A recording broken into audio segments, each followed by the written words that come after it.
उत्तर प्रदेश सरकार ने कांग्रेस नेता राहुल गांधी और उनकी बहन प्रियंका गांधी समेत 5 लोगों को लखीमपुर खीरी जाने की इजाजत दे दी।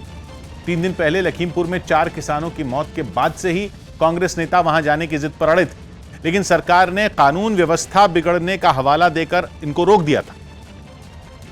लेकिन जैसे ही राज्य सरकार से वहां जाने की इजाजत मिली, वैसे ही राहुल गांधी पंजाब और छत्तीसगढ़ के मुख्यमंत्री के साथ दिल्ली से लखनऊ के लिए रवाना हो गए। लखनऊ एयरपोर्ट पर पहुंचते ही वहां हंगामा खड़ा हो गया, क्योंकि राहुल ने अपनी गाड़ी से लखीमपुर खीरी जाने की मांग की, जबकि पुलिस अधिकारियों ने सुरक्षा कारणों का हवाला देकर उन्हें ऐसा करने से रोक दिया। ट्रैफिक में जाना चाहता हूँ, आपको क्या ऐतराज है? सर, जहाँ ट्रैफिक जाम नहीं हो सर, आपकी सिक्योरिटी को देखना खतरा होगा सर। मैं रोज अपनी सिक्योरिटी में ट्रैफिक जाम में जाता हूँ, ये नई बात नहीं है। आप मुझे अपनी गाड़ी में जाने दीजिए। अधिकारियों के इस रुख के बाद राहुल सभी नेताओं के साथ एयरपोर्ट पर ही धरने पर बैठ गए। अधिकारियों ने उनसे दोबारा बात की, मगर वो अपनी मांग से पीछे नहीं हटे। कुछ देर बाद उन्होंने फिर एयरपोर्ट से बाहर निकलने की कोशिश की, मगर वहां तैनात सुरक्षा कर्मियों ने उन्हें आगे नहीं बढ़ने दिया, जिससे खबर राहुल गांधी ने राज्य सरकार के रवैये पर सवाल खड़े किए। भाई मैं निकलने की कोशिश कर रहा हूँ, देखो तो ये है परमिशन यूपी सरकार की। हालांकि करीब 40 मिनट बाद जब वो एयरपोर्ट से बाहर निकले तो वहां पहले से मौजूद कांग्रेस कार्यकर्ता अपने नेता को देखकर जोश से भर गए।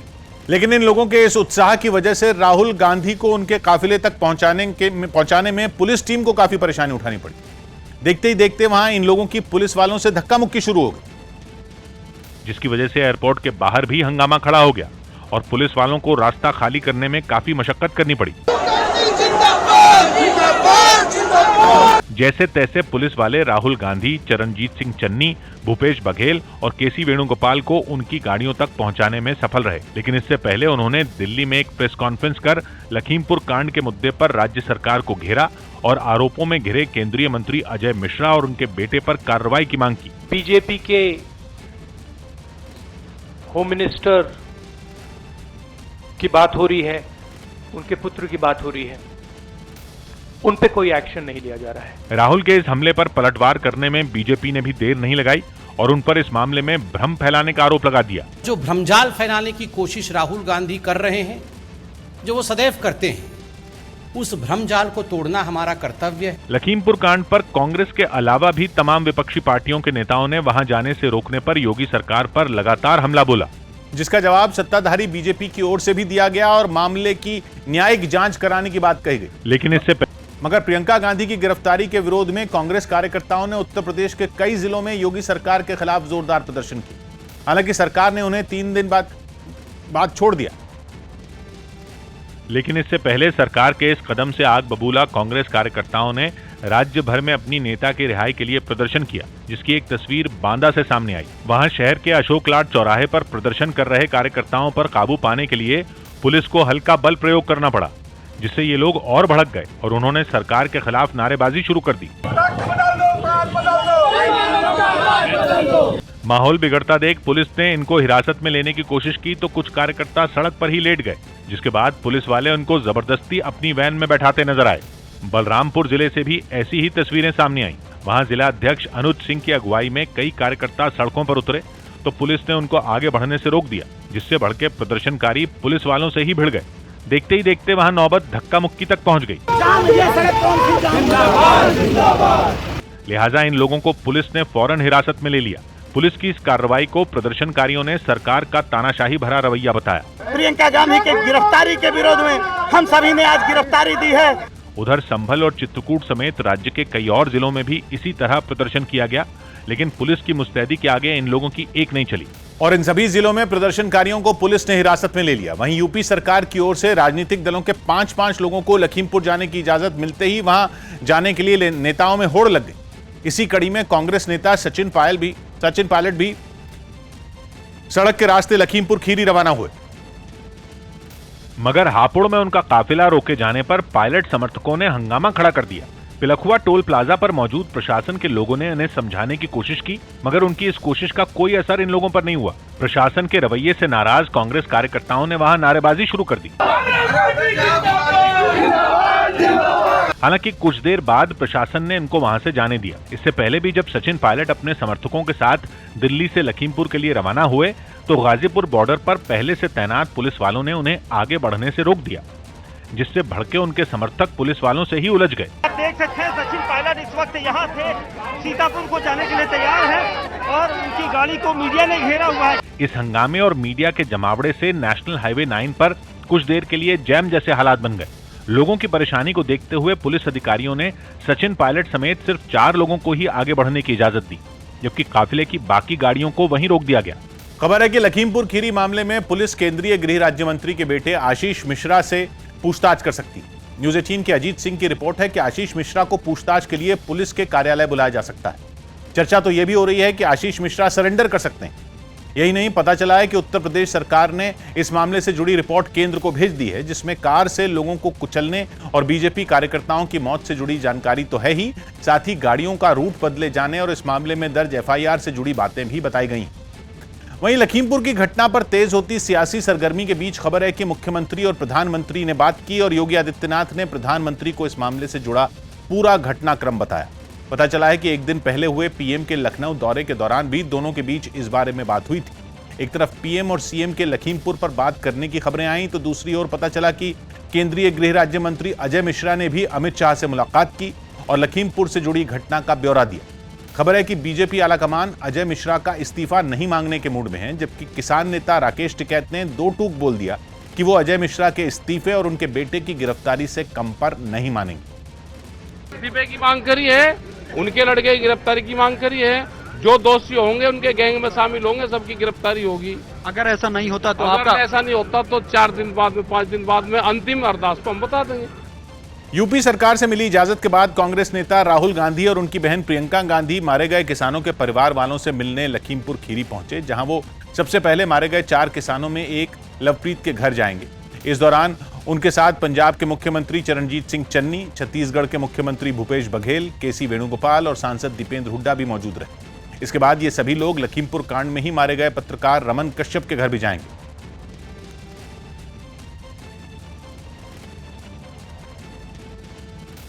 मगर इसी बीच बीजेपी नेता शलम मणि त्रिपाठी की ओर से मारे गए किसानों में एक लवप्रीत के परिवार वालों का एक वीडियो जारी किया गया, जिसके जरिए उन्होंने सरकार पर सवाल उठाने वाले विरोधियों को जवाब दिया। शासन प्रशासन ने जो हमारा सहयोग किया है हर प्रकार का, हम उसका बहुत बहुत धन्यवाद करते हैं। जो आर्थिक सहायता की गई है, इस घटना का राजनीतिक लाभ लेना चाहते हैं, उनसे निवेदन है कि इस दुख की घड़ी में इस घटना का राजनीतिक लाभ ना लिया जाए। लेकिन यूपी के लखीमपुर खीरी की घटना पर हंगामा चंडीगढ़ में भी हुआ। आम आदमी पार्टी के कार्यकर्ता राज्यपाल के घर का घेराव करने के लिए पहुंच गए, लेकिन राज्यपाल के घर के लिए निकले प्रदर्शनकारियों को पुलिस ने उससे पहले ही रोक लिया। बड़ी संख्या में सड़कों पर उतरे कार्यकर्ताओं को रोकने के लिए पुलिस ने बैरिकेडिंग करने के अलावा तगड़े इंतजाम किए। आम आदमी पार्टी के नेता और कार्यकर्ता बैरिकेडिंग पार करने की कोशिश करने लगे। तभी पुलिस ने पानी की बौछार शुरू कर दी। बैरिकेडिंग पर चढ़कर नारे लगा रहा एक युवक तो पानी की बौछार पड़ते ही दूसरी तरफ गिर गया, लेकिन हंगामा बंद नहीं हुआ। जैसे ही पानी की बौछार शुरू होती, प्रदर्शनकारी बैरिकेडिंग के पीछे छिप जाते और बौछार बंद होते ही दोबारा बैरिकेड के ऊपर चढ़ जाते। लखीमपुर की घटना को लेकर जो है चंडीगढ़ में आज राज्यपाल के घर का जो है वो घेराव करने जो है वो जा रहे थे, लेकिन उन्हें चंडीगढ़ के सेक्टर 4 एमएलए हॉस्टल के बाहर जो रोक लिया गया है। इस बीच अरविंद केजरीवाल ने भी यूपी पुलिस पर आरोपियों को बचाने का आरोप लगा दिया। अभी तक हत्यारों को गिरफ्तार क्यों नहीं किया गया? आखिर क्या मजबूरी है? उन्हें क्यों बचाया जा रहा है? एक दिन पहले ही लखीमपुर खीरी पहुंचने की कोशिश कर रहे आम आदमी पार्टी के नेताओं और कार्यकर्ताओं को यूपी पुलिस ने रोक लिया था। सौभाग्य की बात है कि लखीमपुर खीरी की घटना में जो किसान मारे गए, उनके घर वालों की हर मांग यूपी सरकार ने मान ली और बहराइच के जिस किसान की मौत लखीमपुर खीरी में हुई थी, उसके शव का दोबारा पोस्टमार्टम भी कराया गया, ताकि परिवार के लोगों की जांच के बारे में कोई आशंका न रहे। लेकिन विपक्षी दलों ने बवाल मचाना बंद नहीं किया, जो इस जिद पर अड़े हुए हैं कि केंद्रीय मंत्री अजय मिश्रा और उनके बेटे के खिलाफ तुरंत कार्रवाई हो, जिसे विपक्षी दल न्याय का तकाजा बता रहे हैं। जबकि न्याय का सिद्धांत यह है कि जांच में दोषी मिलने से पहले किसी को सजा नहीं दी जा सकती, और लखीमपुर खीरी की घटना की जांच तो अभी शुरू ही नहीं हुई। केंद्र सरकार ने एक ऐसी योजना बनाई है जो सड़क हादसे में घायल होने वाले लोगों की जान बचाने में तो मदद करेगी, साथ ही इस योजना के तहत उन्हें अस्पताल पहुंचाने वालों को भी इस काम के लिए इनाम दिया जाएगा। न्यूज़ 18 के रवि सिंह की रिपोर्ट है कि सड़क हादसे में गंभीर रूप से घायल हुए शख्स को अगर कोई अस्पताल पहुंचाता है तो उसे सरकार की तरफ से 5,000 रुपए दिए जाएंगे। हालांकि ये रकम मददगारों को तब दी जाएगी जब घायलों की बड़ी सर्जरी हो या कम से कम 3 दिन तक वो अस्पताल में भर्ती रहें। इसके अलावा अगर एक सड़क हादसे में एक से ज्यादा लोग जख्मी होते हैं तब भी अस्पताल पहुंचाने वाले को 5,000 रुपए ही इनाम के तौर पर मिलेंगे। और अगर एक ही जख्मी की एक से ज्यादा लोग मदद करते हैं तो उनमें 5,000 रुपए बराबर बटेंगे। हाँ, अगर हादसे में एक से ज्यादा लोग घायल होते हैं और उन्हें अस्पताल पहुंचाने वाले भी ज्यादा हैं तो उन सभी को 5-5 हजार रुपए दिए जाएंगे। इतना ही नहीं, साल में देश भर से 10 सबसे बड़े मददगार निकाले जाएंगे जिन्हें 1 लाख रुपए इनाम के तौर पर दिए जाएंगे। बताया जा रहा है कि ये योजना आने वाली 15 अक्टूबर से लागू होगी और 31 मार्च 2026 तक जारी रहेगी। हमें ये अपेक्षा है कि जो गुड सैमरिटन्स है वो हिचकिचाए नहीं एक्सीडेंट्स को अस्पताल तक ले जाने में या उनको आवश्यक ट्रीटमेंट दिलवाने में। जम्मू कश्मीर में एक दिन पहले हुई 3 लोगों की हत्या के विरोध में लोगों का गुस्सा भड़क गया। एक दिन पहले घाटी में आतंकियों ने कश्मीरी पंडित मक्खनलाल बिंद्रू समेत 3 लोगों की हत्या कर दी थी, जिसकी जिम्मेदारी आतंकी संगठन TRF ने ली। इस घटना के खिलाफ जम्मू में शिवसेना के कुछ कार्यकर्ता सड़कों पर उतरे और आतंकियों की कायराना हरकत के लिए पाकिस्तान को जिम्मेदार ठहराते हुए उन्होंने खूब नारेबाजी की। कश्मीर में अमन शांति लाना है, पाकिस्तान को सबक सिखाना है। शिवसेना के अलावा इस घटना पर जम्मू में रह रहे कश्मीरी पंडितों का गुस्सा भी फूट पड़ा। कई कश्मीरी पंडितों ने एक जगह जमा होकर आतंकियों की कायराना हरकत के खिलाफ नारेबाजी की। जिस कश्मीर को खून से सींचा, वो कश्मीर हमारा है। प्रदर्शनकारियों ने आतंकियों के हाथों मारे गए दवा कारोबारी और कश्मीरी पंडित ML बिंद्रू को श्रद्धांजलि भी दी। असल में एक दिन पहले कायर आतंकियों ने 2 घंटे के अंदर 3 लोगों की हत्या कर दी थी, जिनमें कश्मीरी पंडित मक्खनलाल बिंद्रू भी शामिल थे। बताया गया कि मक्खनलाल बिंद्रू को श्रीनगर में एक दिन पहले शाम के वक्त करीब 7:30 बजे गोलियां मारी गईं। उस वक्त वो अपनी दुकान पर थे। घटना के तुरंत बाद उन्हें अस्पताल ले जाया गया, जहां उन्होंने इलाज के दौरान दम तोड़ दिया। इसके बाद आतंकियों ने रात करीब 8:30 बजे वीरेंद्र पासवान नाम के एक शख्स की गोली मारकर हत्या कर दी। बिहार के रहने वाले वीरेंद्र पासवान श्रीनगर में भेलपुरी बेचने का काम करते थे। आतंकियों ने तीसरा हमला बांदीपुरा में किया, जहां रात करीब 9 बजे मोहम्मद शफी लोन नाम के आदमी की गोली मारकर हत्या कर दी। इन 3 लोगों की हत्या पर जम्मू से लेकर कश्मीर घाटी तक लोगों का गुस्सा भड़क गया। और आतंकी हमले में मारे गए दवा कारोबारी मक्खनलाल बिंद्रू की बेटी ने आतंकियों को चुनौती दे दी। क्या करोगे? एक शरीर उड़ा दिया ना तुमने। उस शरीर ने जिनको पैदा किया है ना, वो मैं हूँ। ये हूँ मैं, मेरे बाप की बेटी। आजा सामने। मक्खनलाल बिंद्रू की बेटी ने आतंकियों की कायराना हरकत का करारा जवाब भी दिया। He will never die. You can just kill the body. And I, being a Hindu, I have read Quran. And Quran says कि ये जो चोला है, ये शरीर का जो चोला है, ये तो बदल जाएगा, लेकिन जो इंसान का स्पिरिट है, उसका जज्बा है, वो कहीं नहीं जाएगा। वो यही नहीं रुकी, बल्कि उन्होंने कायर आतंकियों को सामने आकर बहस करने की चुनौती तक दे डाली। Mister, who shot my father dead while he was working, if you have the guts and courage, come in front and have a debate, have a face-to-face debate with us. Then we'll see what you are. जब एक word भी बोलना नहीं आएगा ना, एह करके ऐसे बैठ जाओगे ना, तब समझ आएगा सिर्फ पत्थर ही मार सकते हो और पीछे से गोलियां ही चला सकते हो तुम लोग। बताया गया कि आतंकियों के हाथों मारे गए ML बिंद्रू श्रीनगर के बड़े दवा कारोबारी थे, जिन पर ताबड़तोड़ गोलियां बरसाकर उनकी हत्या कर दी गई। इस घटना के बाद कई पार्टियों के नेता भी पीड़ित परिवार से मिलने पहुंचे, जिनमें नेशनल कॉन्फ्रेंस के नेता फारूक अब्दुल्ला भी शामिल रहे। फारूक अब्दुल्ला ने पीड़ित परिवार से मुलाकात कर उन्हें सांत्वना दी और आतंकियों की इस हरकत की कड़ी निंदा की। वो आज इस दुनिया को छोड़ गया है, उसको हमारे शैतानों ने उसे मार डाला। इसके अलावा अपनी पार्टी के नेता अल्ताफ बुखारी ने भी ML बिंद्रू के परिवार से मुलाकात की। इसके बाद पूरे रीति रिवाज से ML बिंद्रू का अंतिम संस्कार किया गया। उनकी अंतिम यात्रा में भी लोगों की काफी भीड़ जुटी। इस बीच ये खबर भी सामने आई कि एक दिन पहले श्रीनगर और बांदीपुरा में हुए इन आतंकी हमलों के 5 आरोपियों को पुलिस ने गिरफ्तार कर लिया, जिनमें हमले का मुख्य आरोपी बिलाल अहमद भी शामिल है। वहीं ML बिंद्रू के बेटे ने भी आतंकियों की इस हरकत पर उन्हें करारा जवाब दिया। By killing such a person, you do not create positive news for whatever movement it might be used for. सौभाग्य की एक बात यह कि जम्मू कश्मीर में आर्टिकल 370 खत्म होने के बाद कश्मीरी पंडितों की वापसी और देश के दूसरे हिस्से के लोगों के कश्मीर में बसने का रास्ता खुला, जो पाकिस्तान और उसके पाले पोसे आतंकियों को चुभ रहा है। इसीलिए माना जा रहा है कि एक दिन पहले कश्मीर में 2 घंटे के अंदर 3 हत्याओं के पीछे पाकिस्तान का हाथ हो सकता है, जिसके इशारे पर आतंकियों ने एक कश्मीरी पंडित, एक बिहार के प्रवासी और एक टैक्सी ड्राइवर की हत्या करके लोगों के मन में डर भरने की कोशिश की। देश की सबसे बड़ी अदालत ने पटाखों से होने वाले प्रदूषण पर बेहद सख्त टिप्पणी की। न्यूज़ 18 के एहतशाम खान की रिपोर्ट है कि सुनवाई के दौरान सुप्रीम कोर्ट ने कहा कि दूसरों की जान की कीमत पर जश्न मनाने की इजाजत नहीं दी जा सकती और पूछा कि क्या त्योहार केवल शोरगुल वाले पटाखों से ही हो सकते हैं। साथ ही अदालत ने इस बात पर भी नाराजगी जताई कि कम प्रदूषण फैलाने वाले ग्रीन पटाखों के नाम पर पुराने पटाखे बाजार में बेचे जा रहे हैं। लिहाजा कोर्ट ने साफ किया कि पटाखों पर रोक के आदेश को सभी राज्यों को सख्ती से लागू करना होगा। इतना ही नहीं, कोर्ट ने सीबीआई की रिपोर्ट के आधार पर पटाखों में प्रतिबंधित चीजों के इस्तेमाल पर पटाखा कंपनियों को भी फटकार लगाई और कहा कि कंपनियों को ऐसी चीजों को गोदाम में रखने की इजाजत नहीं मिलेगी। और अब इस मामले में अगली सुनवाई 26 अक्टूबर को होगी। वायुसेना के 89वें स्थापना दिवस के कार्यक्रम से पहले गाजियाबाद के हिंडन एयरबेस पर फुल ड्रेस रिहर्सल की गई। वायुसेना अपना 89वां स्थापना दिवस 8 अक्टूबर को मनाएगी, जिसमें जैगुआर, मिराज और सुखोई समेत कई लड़ाकू विमान हिस्सा लेंगे। हिंडन एयरबेस पर की गई फुल ड्रेस रिहर्सल में भी इन लड़ाकू विमानों ने अपना दमखम दिखाया। इस मौके पर अमेरिका से खरीदे गए चिनूक हेलीकॉप्टरों ने भी M777 तोपों को लेकर उड़ान भरी। इसके बाद सुखोई, मिराज और MiG-21 लड़ाकू विमानों की गरज भी आसमान में सुनाई दी। ये आसमान में जो गरज सुनाई दे रही है, ये दुश्मन को डराने के लिए भी काफी है। कुछ देर बाद 4 सारंग हेलीकॉप्टर उड़ान भरते हुए आए और उनकी गजब की फॉर्मेशन ने सबका ध्यान अपनी ओर खींच लिया।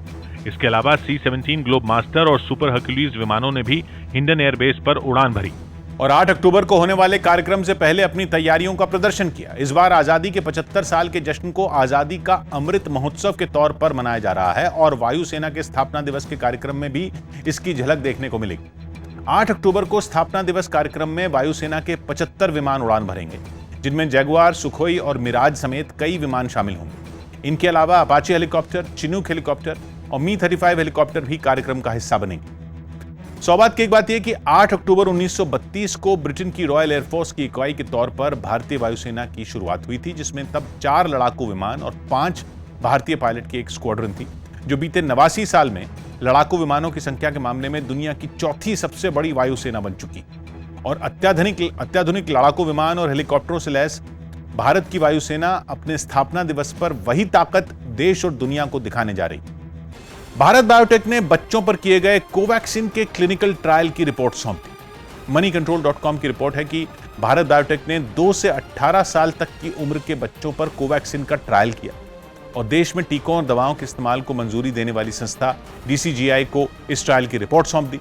भारत बायोटेक ने बताया कि इस ट्रायल में 500 से ज्यादा बच्चे शामिल किए गए और ट्रायल की रिपोर्ट में बच्चों को 28 दिन के गैप में कोवैक्सीन की 2 डोज लगाने की सलाह दी गई। बिहार के मधुबनी से एक चौंकाने वाला वीडियो सामने आया, जहां कुछ बदमाश एक कैश वैन लूटकर फरार हो गए। यह घटना पिछले महीने की 24 तारीख को हुई थी, जिसका CCTV वीडियो अब सामने आया और उस वीडियो में 4 बदमाश कैश वैन को लूटते नजर आए। बदमाशों ने कैश वैन लूटते वक्त उसकी सुरक्षा में तैनात गार्ड को भी गोली मारी। पैसे लूटने के बाद सभी बदमाश वहां से तेजी से भागने लगे। इसी बीच जिस बदमाश के हाथ में पैसों से भरा बैग था, वो जमीन पर गिर पड़ा। जब वो गिरा तो उसके बगल से उसका साथी दौड़ते हुए आगे निकल गया। उसे भागता देख जमीन पर गिरा हुआ आरोपी तुरंत खड़ा हुआ और वो भी फरार हो गया। इस घटना में बदमाशों ने जिस गार्ड को गोली मारी थी, उसकी इलाज के दौरान मौत हो गई। शुरुआती जांच में पता चला कि बदमाशों ने कैश वैन से 40 लाख रुपए लूटे। सौभाग्य की बात यह कि मधुबनी में सिक्योरिटी गार्ड की हत्या करके कैश वैन लूटने वाले बदमाशों की संख्या 5 से ज्यादा बताई गई, जिसकी वजह से पुलिस ने डकैती का केस दर्ज कर लिया, जिनके बारे में CCTV फुटेज से इतना ही पता चल पाया कि डकैतों की उम्र 25 से 30 साल के बीच थी। लेकिन 12 दिन बाद भी पुलिस किसी भी आरोपी को गिरफ्तार नहीं कर पाई, जिससे निजी और सरकारी बैंकों के अधिकारियों की चिंता बढ़ गई, क्योंकि बिहार में इस साल के 9 महीने में बैंकों में लूट और डकैती की आधा दर्जन घटनाएं हो चुकी। टेक्सटाइल के क्षेत्र को बढ़ावा देने के लिए PM मित्र योजना पर मोदी सरकार की मोहर लग गई। न्यूज़ 18 के विक्रांत यादव की रिपोर्ट है कि प्रधानमंत्री नरेंद्र मोदी की अध्यक्षता में केंद्रीय मंत्रिमंडल ने देश में 7 नए टेक्सटाइल पार्क बनाने को मंजूरी दी।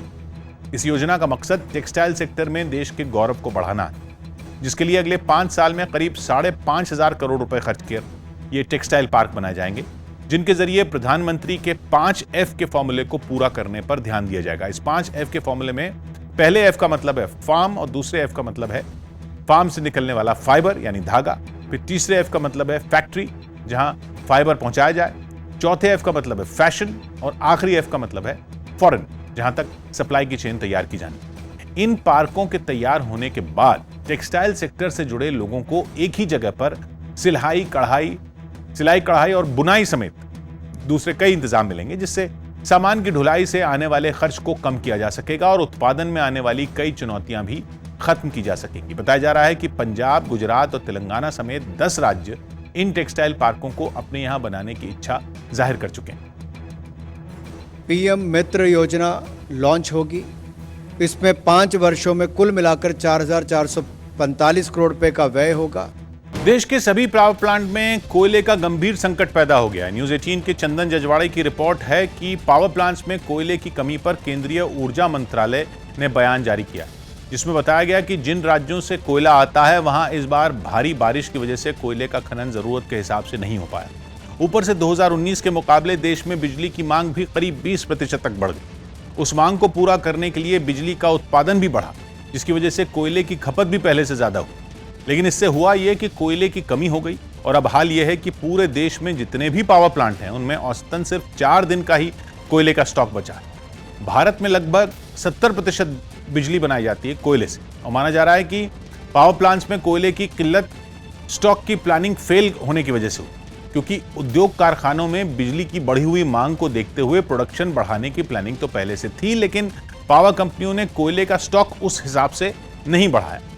अब रेलवे युद्ध स्तर पर मालगाड़ियां चलाकर कोयले की सप्लाई तो कर रहा है, लेकिन कोयले की ढुलाई पर त्योहारों के इस सीजन में चलने वाली स्पेशल ट्रेनों का असर पड़ सकता है, क्योंकि मालगाड़ियों के लिए खाली रेलवे लाइन मुहैया करा पाना आसान नहीं होगा। कोयले की ये क्राइसिस अगले 2-3 हफ्तों तक बनी रह सकती है। तब तक रेलवे की कोशिश ये है कि ज्यादा से ज्यादा कोयले की ढुलाई की जाए और पावर प्लांट्स तक इसकी आपूर्ति की जाए। दिल्ली के पंजाबी बाग में एक ऐसा पार्क बनकर तैयार होने वाला है जहां लोगों को भारत दर्शन का मौका मिलेगा। पार्क में देश की 21 ऐतिहासिक और धार्मिक इमारतों के मॉडल बनाने का काम जोरों पर है और इस पार्क की खासियत यह है कि इसे वेस्ट यानी कबाड़ से तैयार किया जा रहा है, जिसके लिए दिल्ली नगर निगम के पास बेकार पड़े फर्नीचर, खंबे, खराब हो चुकी गाड़ियों और लोहे के दूसरे सामान का इस्तेमाल किया जा रहा है। मुंबई के गेटवे ऑफ इंडिया और आगरा के ताजमहल के अलावा 4 धाम समेत ऐसी 21 खूबसूरत इमारतें हैं जिन्हें बनाने का काम तेजी से किया जा रहा है। कई इमारतें तो बनकर तैयार भी हो चुकी हैं, जिन्हें देखकर ऐसा बिल्कुल नहीं लगता कि खूबसूरत कारीगरी का ये करिश्मा कबाड़ से किया गया है। 21 इमारतें जो हैं वो तैयार की जा रही है इस 8 एकड़ के पार्क में, और इस तमाम जो इमारतें बनाई जा रही हैं वो पूरा वेस्ट मटेरियल से बन रही हैं। दिल्ली में इस तरह के प्रयोग इससे पहले भी 2 जगहों पर किए जा चुके हैं, जिनसे पर्यटन को बढ़ाने में मदद मिली है। हमने वेस्ट टू वंडर पार्क भी बनाया था। अब एमसीडी का जितना भी हमारा वेस्ट मटेरियल था वो सारे हमने भारत दर्शन पार्क में उसी से बनाया है। दक्षिण दिल्ली नगर निगम का ये पार्क 8 एकड़ में फैला है, जिसका काम इसी महीने पूरा करने की योजना है। सौभाग्य की बात यह कि दिल्ली के इस पार्क में कबाड़ से देश के 21 शहरों की यादगार इमारतों का मॉडल तैयार किया गया है। इसीलिए पूरे देश की झांकी दिखाने वाले इस पार्क को भारत दर्शन पार्क नाम दिया गया है, जिसका प्रयोग दक्षिण दिल्ली नगर निगम ने सराय काले खां के पास भी किया था, जहां कबाड़ से दुनिया के 7 अजूबों के मॉडल एक पार्क में बनाए गए। और अब कूड़ा कबाड़ को शहर की खूबसूरती बढ़ाने में इस्तेमाल करने का चलन देश के दूसरे शहरों में भी बढ़ रहा है, जिसके तहत 2 महीने पहले ही गुजरात के सूरत में भी एक पार्क कबाड़ से बनाया गया। दिल्ली में परिवहन विभाग ने 15 साल पुरानी गाड़ियों को कबाड़ में भेजने की मुहिम तेज कर दी। 23 सितंबर के दिल्ली सरकार ने आदेश दिया था कि परिवहन विभाग 15 साल पुरानी गाड़ियों को जब्त करके स्क्रैप करेगा, फिर वो चाहे पेट्रोल से चलती हों या डीजल से। और उसी मुहिम के तहत दिल्ली की सड़कों पर चलने वाली गाड़ियों की चेकिंग तेज कर दी गई। गाड़ियों को रोक रोक कर उनके कागज चेक किए गए, जिनसे पता चला कि वो गाड़ियां 15 साल पुरानी हैं या नहीं। जिन गाड़ियों के कागज सही थे उन्हें जाने दिया गया और जिनके गलत थे उन्हें रोक दिया गया। केवल 4 पहिया ही नहीं, 2 पहिया वाहनों की भी जांच हुई। इस दौरान एक ऐसी बाइक मिल भी गई जो 15 साल पुरानी थी। जो बाइक है वो यहाँ पर मिली है और इसका जो समय है वो पूरा हो चुका है। कार्रवाई हुई तो लोगों ने पुरानी गाड़ी लेकर सड़क पर निकलने की वजह बतानी शुरू कर दी। मैंने कहा बदल देंगे जी, अब लॉकडाउन की वजह से नहीं बदल पाया जी, मैं काम धंधा है नहीं इस वजह से। परिवहन विभाग ने पिछले कुछ दिनों में 70 गाड़ियां जब्त की हैं। इस समय उसके पास करीब 1,500 गाड़ियां हैं जो या तो बोली लगने के लिए या स्क्रैप के लिए रखी हैं, जिनमें जब्त की गई गाड़ियां भी शामिल हैं। सौभाग्य की बात है कि दिल्ली में करीब 1 करोड़ गाड़ियां रजिस्टर्ड, जिनमें 40 लाख के लगभग ऐसी गाड़ियां हैं जो अपनी उम्र पूरी कर चुकी और अब उनको दिल्ली में नहीं चलाया जा सकता, क्योंकि सुप्रीम कोर्ट भी साफ कर चुकी है कि पेट्रोल से चलने वाली 15 साल से ज्यादा पुरानी और डीजल से चलने वाली 10 साल से ज्यादा पुरानी गाड़ियां नहीं चलेंगी। जिनको या तो कबाड़ में देना होगा या फिर नो ऑब्जेक्शन सर्टिफिकेट मिलने के बाद दूसरे राज्यों में बेचा जा सकता। लेकिन ऐसी पुरानी गाड़ियों की रजिस्ट्रेशन फीस भी 8 गुना बढ़ा दी गई। अहमदाबाद में निर्दलीय विधायक जिग्नेश मेवाणी के कांग्रेस दफ्तर पर पहुंचने पर उनका जबरदस्त स्वागत हुआ। पिछले हफ्ते जिग्नेश मेवाणी और कन्हैया कुमार दोनों दिल्ली में कांग्रेस के दफ्तर पहुंचे थे। तब कन्हैया कुमार तो औपचारिक तौर पर कांग्रेस में शामिल हो गए थे, लेकिन जिग्नेश मेवाणी नहीं हुए। उन्होंने इसके लिए कुछ तकनीकी कारणों का हवाला दिया था। हाँ, उन्होंने ये जरूर साफ कर दिया था कि 2022 में वो कांग्रेस से चुनाव लड़ेंगे। और यही वजह रही कि जिग्नेश मेवाणी जब अहमदाबाद में कांग्रेस के दफ्तर पहुंचे तो बाजे गाजे के साथ उनका स्वागत हुआ, क्योंकि कांग्रेस ने यह मान लिया कि औपचारिक तौर पर कांग्रेस में शामिल न होकर भी जिग्नेश कांग्रेस के ही हैं। इससे पहले जिग्नेश का काफिला ढोल नगाड़ों के साथ कांग्रेस दफ्तर पहुंचा, जहां पार्टी नेताओं ने दिल खोलकर उनका स्वागत किया। दफ्तर के बाहर कलाकार नाचते गाते भी दिखे। जैसे ही जिग्नेश वहां पहुंचे, पार्टी नेताओं ने उन्हें गले लगा लिया और फिर प्रेस कॉन्फ्रेंस में जय भीम के नारों के बीच उनके गले में कांग्रेस का अंगवस्त्र डाला गया। जिसके बाद जिग्नेश मेवाणी ने दिल्ली में कही गई अपनी वो बात दोहरा दी कि भले ही वो कागजों पर कांग्रेस के सदस्य नहीं हैं, लेकिन दिल से वो कांग्रेस के हो चुके हैं। सदस्यता नहीं लिए, लेकिन मैं कांग्रेस के साथ हूं। 22 का गुजरात की विधानसभा का चुनाव पार्टी के सिंबल से ही लड़ूंगा। जिग्नेश मेवाणी गुजरात में निर्दलीय विधायक हैं और उनका तर्क है कि अगर वो कांग्रेस में शामिल हो जाएंगे तो विधायक के तौर पर उनका कार्यकाल अधूरा रह जाएगा। सौभाग्य की बात यह कि जिग्नेश मेवाणी 2017 में बनासकांठा जिले की वडगाम सीट से कांग्रेस के समर्थन से निर्दलीय विधायक चुने गए थे और निर्दलीय विधायकों पर भी दल बदल कानून लागू होता है, जो अगर किसी पार्टी में शामिल हुए तो उनकी सदस्यता चली गई, जिसकी वजह से जिग्नेश मेवाणी औपचारिक तौर पर कांग्रेस में शामिल नहीं हुए, क्योंकि अभी विधायक के तौर पर करीब 1.25 साल का कार्यकाल बचा हुआ। महाराष्ट्र के जिला परिषद और पंचायत समिति उपचुनाव के नतीजे आते ही जीतने वाली पार्टियों ने जश्न मनाना शुरू कर दिया। वाशिम में सबसे ज्यादा सीटें जीतने वाले एनसीपी कार्यकर्ताओं ने खुश होकर खूब होली खेली और जमकर गुलाल उड़ाया। वो खुदाई करने वाली मशीन पर चढ़ गए और एक दूसरे पर रंग फेंकने लगे। तो वहीं नंदुरबार में शिवसेना के कार्यकर्ताओं ने जश्न मनाया। वहां शिवसेना को 3 और बीजेपी को 4 सीटें मिली, लेकिन महाविकास आघाड़ी आगे रही, जिसकी वजह से शिवसेना को जश्न मनाने का मौका मिला। उसके लोगों ने रंग तो खेला ही, बैंड बाजे पर जमकर नाचे। धुले जिला परिषद में भी एनसीपी, कांग्रेस और शिवसेना का गठबंधन आगे रहा और उनके कार्यकर्ता खूब झूमे।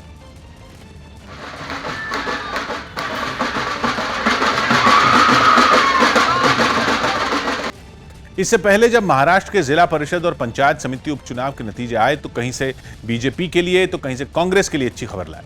वहां जिला परिषद उपचुनाव में बीजेपी कांग्रेस से आगे रही और उसे 85 सीटों में 23 पर जीत मिली, जबकि कांग्रेस को 17 सीटें हासिल। इसके अलावा एनसीपी को भी 17 और शिवसेना को 12 सीटें मिली, जबकि 16 सीटों पर निर्दलीय जीते। यानी कि इन आंकड़ों से साफ पता चलता है कि महाविकास आघाड़ी में शामिल सारी पार्टियां मिलकर तो बीजेपी से आगे निकल गई, लेकिन अगर अकेले लड़ने की बात करें तो जिला परिषद के उपचुनाव में बीजेपी सबसे बड़ी पार्टी बनकर उभरी। जबकि पंचायत समिति के उपचुनाव में कांग्रेस आगे रही और 144 सीटों में 35 जीत गई, जबकि बीजेपी के खाते में आई 33 सीटें। इसके अलावा एनसीपी को मिली 16 और शिवसेना को मिली 22। वैसे पंचायत उपसमिति के उपचुनाव में निर्दलियों ने अच्छी खासी सीटें जीती, उन्हें 38 सीटें मिली। यूपी के सहारनपुर से एक हैरान करने वाला वीडियो सामने आया है। वहां एक मिठाई की दुकान से कुछ चोरों ने लाखों रुपए चुरा लिए।